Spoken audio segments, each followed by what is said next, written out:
अस्सलामुअलैकुम वरहमतुल्लाहि वबरकातुहू।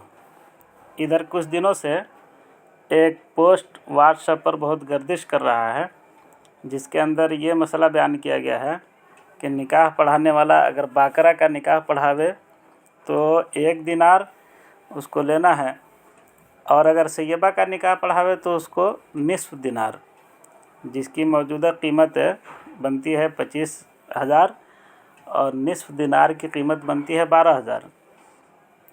तो मेरे जहन में ये बात आई, थोड़ी इसकी तहक़ीक़ होनी चाहिए।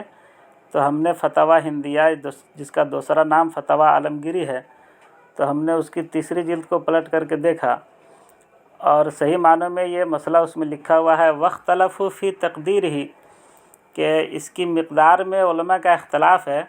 वल मुख्तारु लिल फ़तवा, लेकिन जो फ़तवा मुख्तार है लोगों का, पसंदीदा है उलमा का, मुफ्तियान कराम का उस ज़माने के, वो ये है अन्नहु इज़ा अक़द बिक्रन, कि जब काजी बाकरा औरत का अक़्द कराए निकाह कराए, या खुज़ु दीनारन, तो 1 दिनार ले, व फ़ी सय्यिबी निस्फ़ दीनारिन, और सैयबा का निकाह कराए तो आधा दिनार ले, व यहिल्लु लहु ज़ालिका, और ये उसके लिए हलाल है।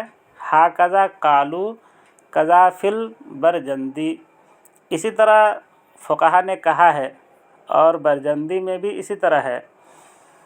तो ये मसला गोया वाज़ेह है कि चूँकि मेरे जहन में ये बात आई कि पता नहीं इसका हवाला किस हद तक दुरुस्त है, इसलिए बाज़ाब्ता मैंने फ़तवा आलमगीरी को पलटा, जिसको फ़तवा हिंदिया कहते हैं, उसकी तीसरी जिल्द को, और वाक़तन उसके 345 सफ़ा पर यह मसला लिखा हुआ है।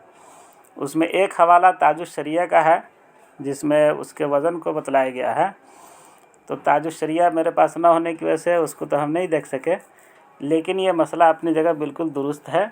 इसलिए उलमा को कोशिश भी करनी चाहिए और लोगों को ये बतलाने के लिए कि उलमा इतने सस्ते नहीं हैं जितना लोग समझते हैं, और कोशिश करनी चाहिए कि इतना पैसा ले करके वो निकाह पढ़ावें। और दूसरी सूरत में अगर वो उनकी तरफ से कमी होती है तो ये उलमा का करम है, एहसान है उम्मत के ऊपर कि उलमा इतने कम पैसे में उनका निकाह पढ़ा देते हैं, उनकी ज़रूरियात को पूरी कर देते हैं।